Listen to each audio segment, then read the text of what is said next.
Hello and welcome back to all dear students, welcome to Career Planet. तो बच्चों, organic chemistry की हमारी naming वाली सीरीज़ में, नेमिंग जनरल ऑर्गेनिक केमिस्ट्री और रिएक्शन मैकेनिज्म वाली सीरीज़ में आगे बढ़ते हैं। फटाफट कुछ क्वेश्चन सॉल्व कर लेते हैं। तो बच्चों स्टार्ट करते हैं।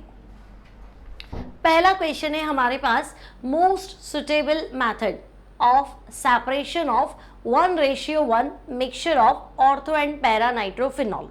तो बच्चों ये टॉपिक जो है ना, ये आपको दो बार मिलेगा। एक बार क्लास 11th में मिलेगा जनरल ऑर्गेनिक केमिस्ट्री में, और दूसरी बार क्लास 12th में अल्कोहल फिनॉल ईथर।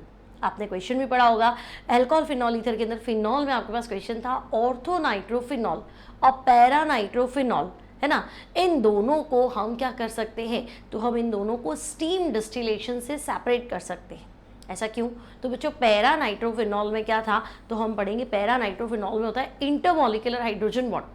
तो मॉलिक्यूल पास पास आ जाते हैं, है ना, और उसमें क्या होता है कि मॉलिक्यूल पास में आने से बॉइलिंग पॉइंट बढ़ जाता है। लेकिन ऑर्थो नाइट्रोफिनॉल में क्या होता है, इंट्रा मॉलिक्यूलर हाइड्रोजन बॉन्ड। उधर इंटर था, इधर इंट्रा था, तो इंट्रा मॉलिक्यूलर हाइड्रोजन बॉन्ड की वजह से बॉइलिंग पॉइंट लो रह जाता है। और ऑर्थो नाइट्रोफिनॉल स्टीम वॉलेटाइल है ना, स्टीम भी पास होगी तो उसमें मिक्स होके अलग आ जाता है, जबकि पैरा ऐसा नहीं करता है हाई बॉइलिंग पॉइंट की वजह से। तो अगर दोनों बनते एक साथ है जब भी कोई रिएक्शन में, तो हम इनको दूर कर सकते हैं, सेपरेट कर सकते हैं बाय, तो हम कहेंगे भाई स्टीम डिस्टिलेशन। तो हमारा यहाँ करेक्ट आंसर जो होगा बच्चों, that will be steam distillation. Simple है। नेक्स्ट थोड़ा थियरी क्वेश्चन है, the correct statement of electrophile, about electrophile. तो बच्चों इलेक्ट्रोफाइल का मतलब, तो हम इलेक्ट्रोफाइल ऐसे लिखते हैं E+। तो इलेक्ट्रोफाइल का मतलब है इलेक्ट्रॉन लविंग स्पीशीज, है ना, ऐसी स्पीशीज जिन्हें इलेक्ट्रॉन चाहिए। तो बच्चों जिन्हें इलेक्ट्रॉन चाहिए, पहली बात या तो वो पॉजिटिवली चार्ज हो, क्योंकि जो प्लस है वो हमेशा इलेक्ट्रॉन लविंग स्पीशीज होगा। तो या तो वो पॉजिटिवली चार्ज हो, लेकिन अगर वो न्यूट्रल भी है तो हम कहेंगे ओके। अगर ऑक्टेट इनकम्प्लीट है तब भी हमारा काम चल जाएगा। तो दोनों हो सकता है, वो न्यूट्रल भी हो सकता है और मोस्टली पॉजिटिवली चार्ज भी होगा। अब इलेक्ट्रॉन लविंग स्पीशीज, तो बच्चों इसको कहीं ना कहीं से क्या चाहिए, लोन पेयर चाहिए। तो ऐसी स्पीशीज जो लोन पेयर रखती है वो उसको डोनेट कर देगी, एक्सेप्ट कर लेगा। ये इलेक्ट्रोफाइल की जानकारी है। अब चेक करते। तो पहला, इलेक्ट्रोफाइल इज नेगेटिवली चार्ज्ड, तो हम कहेंगे नहीं, पूरा स्टेटमेंट पढ़ेंगे क्यों, इलेक्ट्रोफाइल तो प्लस होता है, माइनस तो होता ही नहीं है, छोड़ देते हैं। Second, electrophiles are generally neutral species, तो हम कहेंगे ओके न्यूट्रल होता तो है, and can form a bond by accepting a pair of electrons from nucleophile. तो ठीक है, ये न्यूक्लियोफाइल ऐसे एक्सेप्ट कर सकता है, काफी हद तक स्टेटमेंट सही लग रहा है। Second, electrophile can be either neutral और पॉजिटिवली चार्ज, तो ये ज़्यादा सही है भाई, न्यूट्रल भी हो सकता है, पॉजिटिवली चार्ज, और जनरली तो प्लस ही होता है। न्यूट्रल में तो फिर भी हम कहेंगे ऑक्टेट इनकम्प्लीट हो, तो या तो न्यूट्रल है तब भी चलेगा, पॉजिटिवली चार्ज भी चलेगा, and can form a bond by accepting a pair of electron from nucleophile. तो भाई ये तो बिल्कुल ही सही। और इलेक्ट्रोफाइल इज नेगेटिवली चार्ज, तो हम कहेंगे इसको पढ़ने की जरूरत ही नहीं, गलत हो गया। तो बच्चों सही उत्तर जो है आपका यहाँ ऑप्शन सी जो है वो करेक्ट आंसर है। नेक्स्ट है बच्चों, the pair of electron in the given carb anion CH3C triple bond C- is present in which of the following orbital. तो बच्चों तुम्हारे पास एल्काइनाइड आयन है ना, प्रोपाइन है और प्रोपाइन का H निकाल दिया तो ये प्रोपाइनाइड आयन है, ठीक है। ट्रिपल बॉन्डेड कार्बन वैसे भी इलेक्ट्रोनेगेटिव होता है, प्रोटॉन छोड़ सकता है ना। अब इसने प्रोटॉन छोड़ दिया तो कोई बात नहीं, ये माइनस है। ये पूछ रहा है ये लोन पेयर कहाँ है, तो देखो ट्रिपल बॉन्ड में होता है एक सिग्मा और 2 पाई, ठीक है। तो एक सिग्मा है, 2 पाई है। अब अगर मैं इस कार्बन के हाइब्रिडाइजेशन की बात करूं, तो बच्चों ये एक सिग्मा बॉन्ड बना रहा है, एक इसका लोन पेयर है, तो हाइब्रिडाइजेशन तो sp हो। हाइब्रिडाइजेशन क्या होता है, bond pair plus lone pair. तो बच्चों बॉन्ड पेयर मतलब सिग्मा बॉन्ड, लोन पेयर है ही, तो 1 + 1 2, यानी 2 ऑर्बिटल पार्टिसिपेट कर रहे हैं हाइब्रिडाइजेशन के अंदर।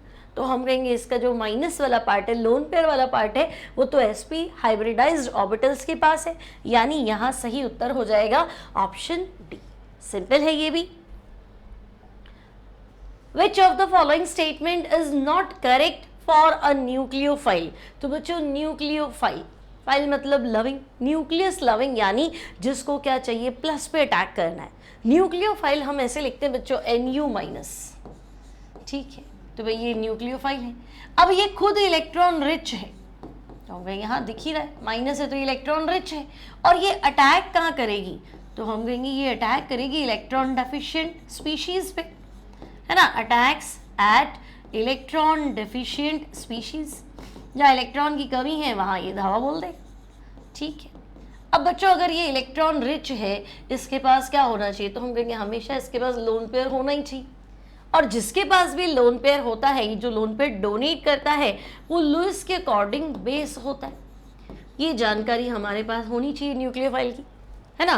तो न्यूक्लियोफाइल मतलब लोन पेयर डोनेट करना है, अटैक करना है, प्लस वाली जगह पे अटैक करेगा, ठीक है। तो पहला स्टेटमेंट लुईस एसिड तो हम कहेंगे गलत है, सोच रहे भी नहीं।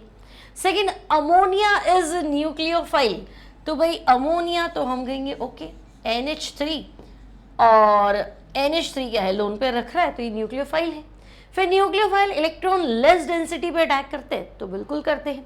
Nucleophile are not electron seeking, electron की खोज में तो नहीं रहते, तो हम कहेंगे नहीं इलेक्ट्रॉन की जरूरत नहीं, इलेक्ट्रॉन तो इनके पास है। तो 3 स्टेटमेंट करेक्ट है।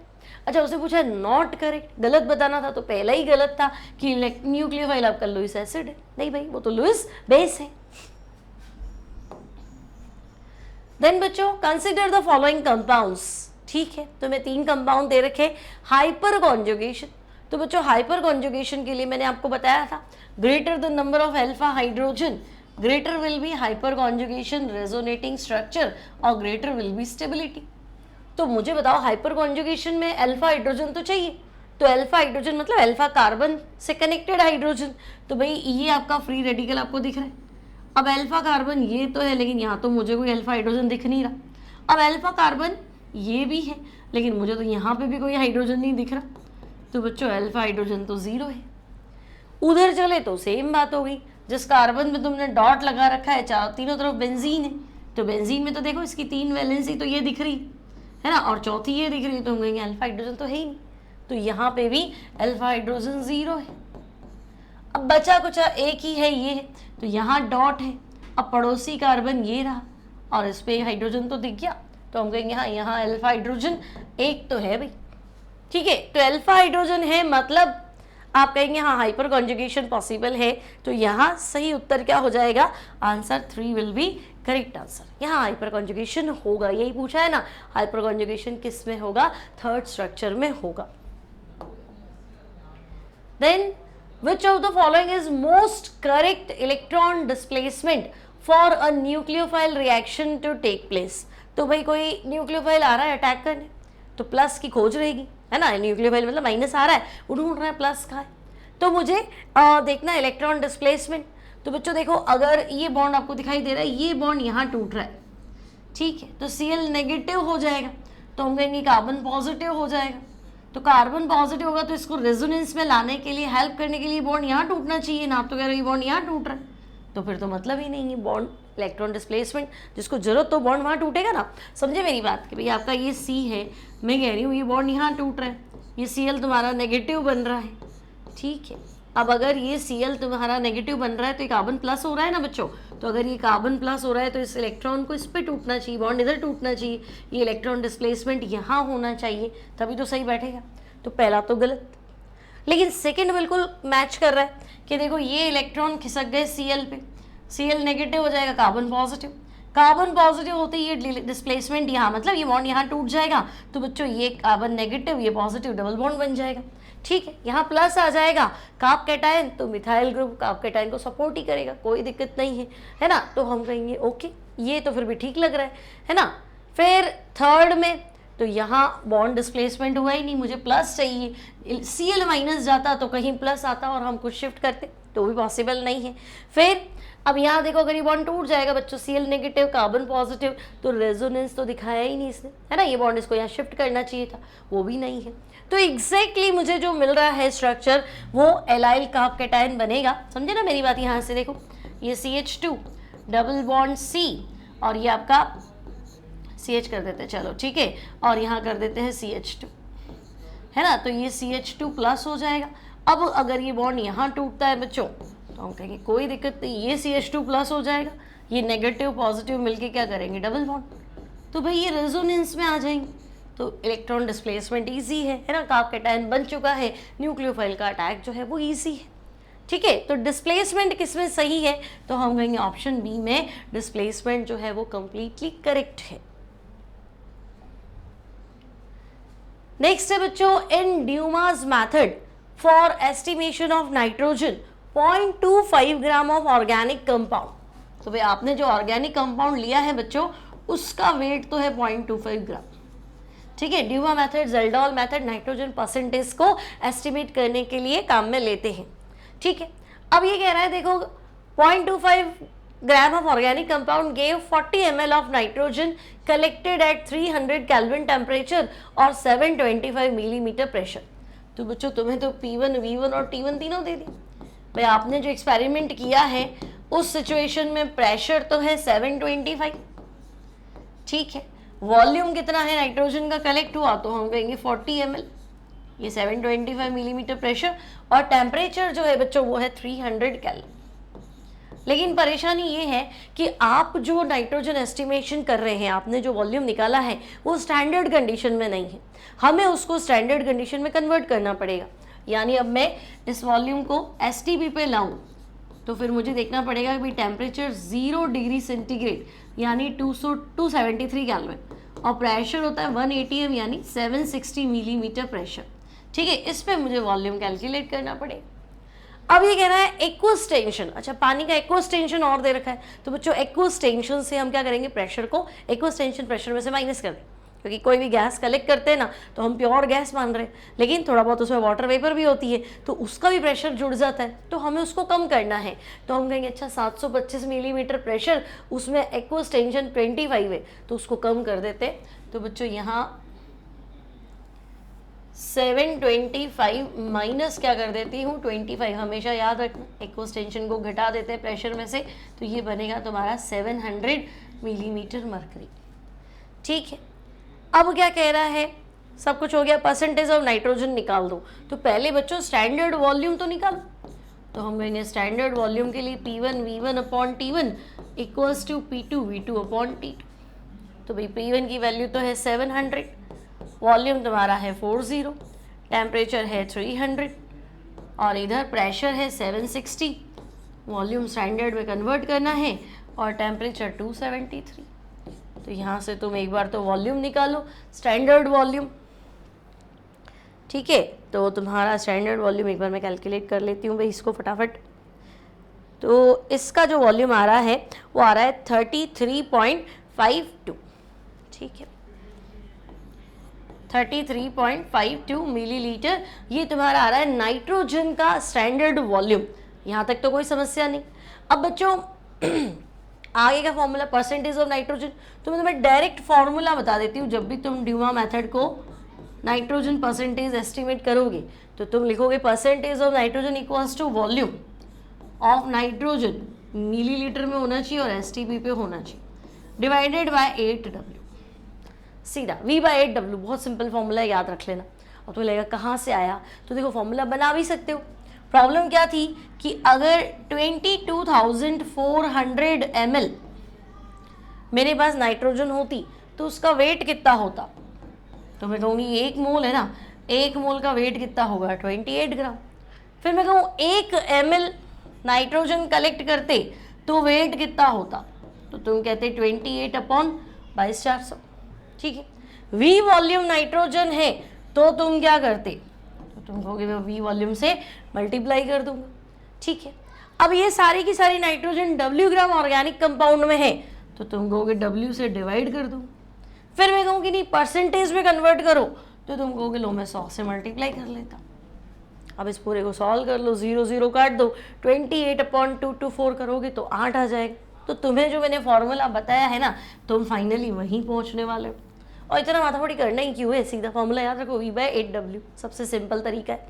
तो ठीक है ना, ड्यूमा मेथड के अंदर नाइट्रोजन एस्टिमेट का फॉर्मूला है V/8W, वॉल्यूम एसटीपी पे होना चाहिए। तो ये तो गैसेस स्टेट में सीखा है। तो बच्चों वॉल्यूम तुम्हारा है 33.52, सीधा आंसर परसेंटेज में आएगा और 100 करने की जरूरत नहीं है। 8 और W कितना ग्राम ऑर्गेनिक कंपाउंड है, तो भाई 0.25 ग्राम ऑर्गेनिक कंपाउंड, पॉइंट उड़ा दो। 4 हो गया, 8 हो गया, तो 33 का आधा कर दो भाई। परसेंटेज ऑफ नाइट्रोजन, आंसर तो बिल्कुल आसपास है ना। तो 30 का आधा करोगे तो 15 हो जाएगा, फिर 1.5, 3 का आधा करोगे तो 1.5 हो जाएगा, तो 16 पॉइंट समथिंग तो वैसे ही हो गया। तो 16.76 तुम्हारा आंसर हो जाएगा। ठीक है, सॉल्व कर लो, 16.7 के आसपास आना चाहिए तो करेक्ट आंसर ही। तो बिल्कुल सिंपल है, अभी इतना टाइम नहीं है एग्जाम के लिए, क्या वैसे भी बच्चे भूल जाते हैं इतने सारे एस्टिमेशन से। सीधा फॉर्मूला याद रखो, V/8W। ज़ेल्डॉल आएगा उसका भी शॉर्टकट कर लेंगे, उसको भी याद रख लेंगे। ठीक है, कोई दिक्कत नहीं, आगे बढ़े।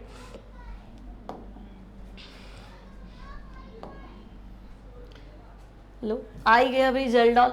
In the Zeldol method for estimation of nitrogen present in a soil sample, ammonia evolved from 0.75 ग्राम। तो भाई आपका जो सैंपल है उसमें, सैंपल मतलब ऑर्गेनिक कंपाउंड है, उसका वेट तो 0.75 ग्राम है। अब जेल्डॉल में करते क्या है, न्यूट्रलाइज बाय सही, जेल्डॉल में करते क्या है कि आपका जो ऑर्गेनिक कंपाउंड है उसको अमोनिया में कन्वर्ट करते, फिर अमोनिया को H2SO4 के अंदर मिक्स कर देते ताकि अमोनियम सल्फेट बन जाए, है ना। अब वो जो H2SO4 बन गया वो तो ठीक, और जो मतलब यूज़ आ गया वो तो ठीक, जो यूटिलाइज नहीं हुआ उसका टाइट्रेशन कर लेते हैं NaOH के साथ में, तो अनयूटिलाइज निकल जाता है। ठीक है, अब इतना तो तुम्हारे को फिर लगेगा कि इतनी सारी थ्योरी कौन पढ़े जब डायरेक्ट क्वेश्चन ही करना है।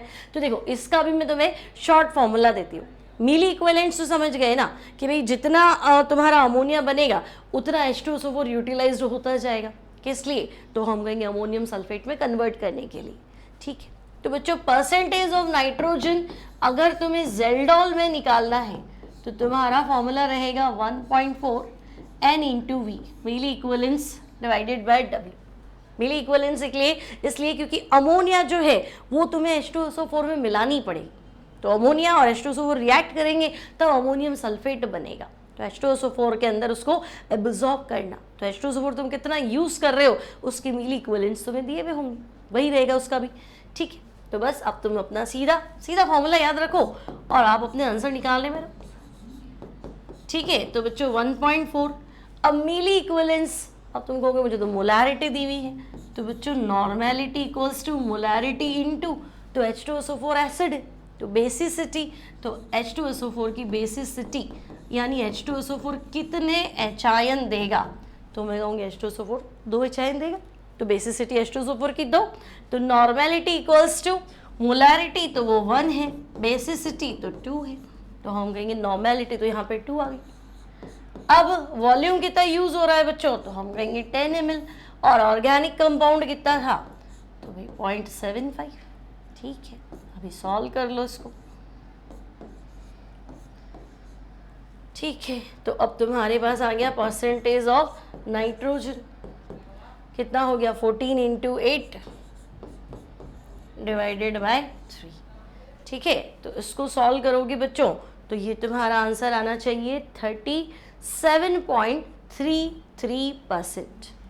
ठीक है, तो यहाँ आंसर आएगा 37.33%, यानी करेक्ट आंसर ऑप्शन। ठीक है, डायरेक्ट शॉर्टकट फॉर्मूला दिया है तुम्हें, सीधा याद रखना है कि हाँ भाई ज़ेल्डॉल मेथड आए तो मैं ये फॉर्मूला लगाऊंगा, ड्यूमा मेथड आए तो वो फॉर्मूला लगाऊंगा। ठीक है, थियरी भूल जाते हैं बहुत टाइम बाद पढ़ते हैं तो कोई इश्यू नहीं है। अब देखो, arrange the following in the increasing order of stability, तो तुम्हें ये 4 कार्ब कैटायन दिए हैं, कार्ब कैटायन का स्टेबिलिटी ऑर्डर दे दो, 1 2 3 4 5 को ABCD कर दो भाई। ठीक है, ABC है, ये आपका D है और ये E कर दो।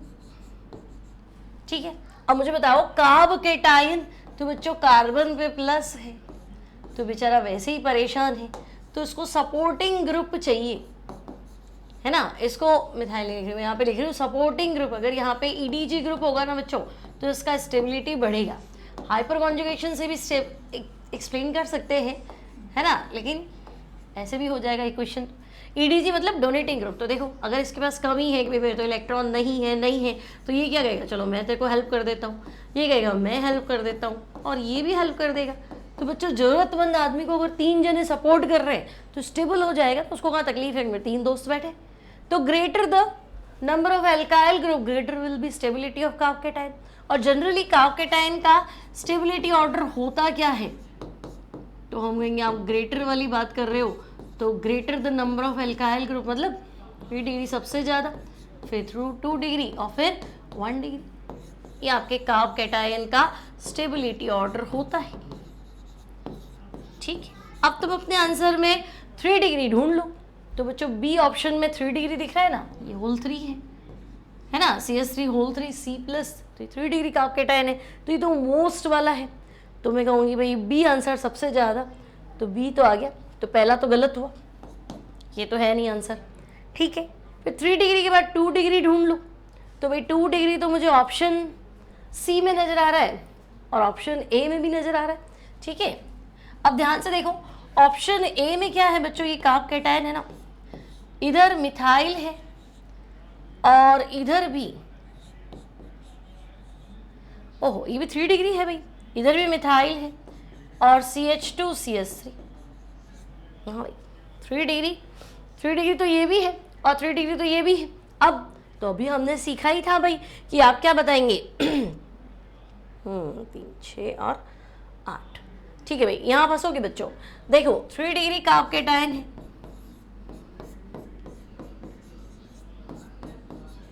एक तो कार्ब कैटायन बच्चों ये है, ये भी 3 डिग्री लग रहा है और CH3 होल 2 और उसके बाद में C और CH2 प्लस, ये भी तुम्हारा 3 डिग्री लग रहा है। ठीक है, अब प्रॉब्लम क्या है, तो हम कहेंगे कि भाई यहाँ अगर हम देखें तो डोनेटिंग ग्रुप क्या है, तो हम कह रहे हैं मिथाइल है। यहाँ अगर हम देखें तो बच्चों डोनेटिंग ग्रुप क्या है, 2 मिथाइल है और एक क्या है, तो हम कहेंगे एक जो है वो इथाइल है। ठीक है, अब बच्चों greater the number of electron donating group, greater will be क्या हो जाएगा, तो हम कहेंगे ग्रेटर विल बी हो जाएगा स्टेबिलिटी। तो अब सबसे ज़्यादा, तो तुम कहोगे यार यहाँ पे भी 3 एल्काइल ग्रुप है, यहाँ पे भी 3 है, अब ये तो बड़ा हो गया ना, तो बड़ा हो गया वो तो सही है, लेकिन कार्ब कैटायन की स्टेबिलिटी को EDG के साथ साथ मैंने अभी कहा भी था हाइपर कॉन्जुगेशन से भी स्टेप एक्सप्लेन करेंगे, हाइपर कॉन्जुगेशन रेजोनेटिंग स्ट्रक्चर। और अभी बताया हाइपर कॉन्जुगेशन क्या, तो देखो ये कार्बन प्लस है, इसके पड़ोसी कार्बन सारे के सारे अल्फा है, तो बच्चों यहाँ अल्फा हाइड्रोजन 9 है और यहाँ जब तुम पहुँचोगे ना तो अल्फा हाइड्रोजन गिन लो, 3, 6 और 2 8 है, तो अल्फा हाइड्रोजन 8 है, वहाँ अल्फा हाइड्रोजन 9 है। तुम खुद ही सोच लो, 3 डिग्री वो भी है, 3 डिग्री ये भी है ना, बड़ा इलेक्ट्रॉन डोनेटिंग ग्रुप है, लेकिन कार्ब कैटायन की स्टेबिलिटी को EDG के साथ साथ, अब दोनों EDG हो गए, तो फिर अब क्या करें, तो हम कहेंगे कि हम अल्फा हाइड्रोजन हाइपर कॉन्जुगेशन की हेल्प से समझाएंगे। तो हाइपर कॉन्जुगेशन क्या कहता है, greater the number of alpha hydrogen, greater will be hyper conjugation resonating structure and greater will be stability. तो हम कहेंगे यहाँ अल्फा हाइड्रोजन 9 है, यहाँ अल्फा हाइड्रोजन 8 है, तो भाई सबसे ज़्यादा तो ये वाला होना चाहिए। ये कौन था, बी था, तो चलो ठीक है, ये तो वैसे ही गलत हो गया बी। अब बी के बाद तो इसको मुझे लेना ही पड़ेगा, अदरवाइज तो मेरा काम चलेगा नहीं, तो भाई बी के बाद में ए, ये ऑप्शन भी गलत हो गया, बी के बाद में ए मिल गया। अब और कुछ सोचे तो बच्चों ये तुम्हारा 2 डिग्री है ना, CH3 होल 2 CH, ये 1 डिग्री और ये मिथाइल है, तो ई तो लीस्ट होना चाहिए, तो ई तो लीस्ट है। फिर ये 1 डिग्री है और वो 2 डिग्री है, तो डी रख दिया, फिर सी रख दिया, फिर तो कोई टेंशन नहीं। समझ गए भाई, ये आपका ये 2 डिग्री है, ये 3 डिग्री है, ये 3 डिग्री है, ये 1 डिग्री है और वो मिथाइल कार्ब कैटायन है, तो मिथाइल सबसे एंड में आना चाहिए, तो हम कहेंगे आ गया। पहला तो ऐसे ही गलत था, तो अब तुम्हारे कन्फ्यूजन का सवाल ही नहीं है ना, और बाकी तो कोई दिक्कत ही नहीं है। उसके बाद में डी आना चाहिए, 1 डिग्री था, उसके बाद में सी आना चाहिए थी, 2 डिग्री था, इन दोनों में लड़ाई थी, तो हमने HRS हाइपर कॉन्जुगेशन से सुलझा दी। ठीक है, तो करेक्ट आंसर बनेगा बच्चों आपका ऑप्शन बी।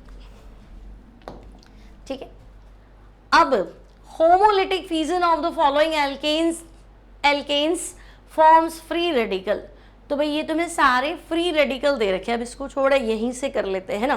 देखो पहला एक फ्री रेडिकल तो ये है, जिस कार्बन पे डॉट है उस पे 2 तो CH3 लगे हुए हैं, एक डॉट है तो एक वैलेंसी वैसे ही कम हो गई, और फिर लगा हुआ है CH2 CH3। ठीक है, अब बच्चे कार्ब कैटायन और कार्बन फ्री रेडिकल है ना, तो उन दोनों का स्टेबिलिटी ऑर्डर हाइपर कॉन्जुगेशन से ही देना है। ठीक है, तो आप हाइपर कॉन्जुगेशन के लिए अल्फा हाइड्रोजन गिन लो, तो देखो जिस कार्बन पे डॉट है ना उसके टच करने वाले सारे कार्बन अल्फा होते हैं, तो बच्चों अल्फा हाइड्रोजन 3, 6 और 8, तो यहाँ अल्फा हाइड्रोजन हो गए 8। ठीक है, अब सेकेंड वहीं चलते हैं। इसमें देखें तो ये है आपका CH3 CH डॉट और CH3। अब यहाँ अल्फा हाइड्रोजन गिन लो तो तुम कहोगे 3 3 6, तो यहाँ अल्फा हाइड्रोजन है आपके 6। फिर एक ऑप्शन में क्या है CH3 CH2 डॉट, तो भाई ये है CH3 CH2 डॉट। यहाँ अल्फा कार्बन ये रहा, तो यहाँ अल्फा हाइड्रोजन 3 ही है। और क्या है तो भाई CH3 होल 3 C डॉट, तो ये तो तुम्हें मिल गया 3 डिग्री। सेम कार्ब केटायन वाली सिचुएशन आ गई ना, तो CH3 होल 3 C डॉट। तो बच्चों अब अल्फा हाइड्रोजन हो गए तुम्हारे 3 6 और 9। तो बस अब तुम अपना आंसर दे दो, CH3 होल 3 C मोस्ट वाला हो जाएगा। ठीक है, थोड़ा सा मिक्सअप हो रखा है। तो CH3 होल 3 C तो मुझे यहाँ भी नज़र आ रहा है, यहाँ भी नज़र आ रहा है। उसके बाद में तुम्हारा ये हो जाएगा CH3 whole 2 C dot CH3 CH2 CH3। तो ये कुछ ऐसा है, ये यहाँ तो नहीं है भाई, तो सीधा 1 डिग्री लिया है, तो अब तुम्हारा आंसर हो जाएगा ऑप्शन बी। ठीक है, अब ये पूछा जा चुका है भाई नीट के अंदर, है ना, कर्नाटका में होगा 2013 का। नेक्स्ट है what is the hybridization state of benzyl carbocation. तो बच्चों बेंजाइल कार्ब केटायन, तो कार्ब केटायन है तो आपको टेंशन करना ही नहीं है ना। कार्ब केटायन में कार्बन का हाइब्रिडाइजेशन स्टेट sp2 होता है। और वैसे भी कर लो, ये कार्बन जो है ये 2 हाइड्रोजन और इधर सिंगल बॉन्ड है ना, तो ये कितने सिग्मा बॉन्ड बना रहा है, तो हम कह रहे हैं भाई ये 3 सिग्मा बॉन्ड बना रहा है। तो बच्चों 3 सिग्मा बॉन्ड, तो बॉन्ड पेयर जो हो गए वो आपके हो गए 3। हाइब्रिडाइजेशन में 3 ऑर्बिटल पार्टिसिपेट करेंगे, पहला ऑर्बिटल S, फिर P और फिर P, तो हम कहेंगे आंसर sp2 हाइब्रिडाइजेशन। तो करेक्ट आंसर जो रहेगा ऑप्शन बी। तो अच्छे क्वेश्चन है, स्मार्ट क्वेश्चन है, और तुमने स्मार्टली सॉल्व किए, और जो नहीं किए उनके कॉन्सेप्ट मैंने बता दी। ठीक है, तो प्रैक्टिस करते रहना, एग्जाम्स आ रहे हैं। मिलते हैं अगली क्लास में, till then take care and bye bye.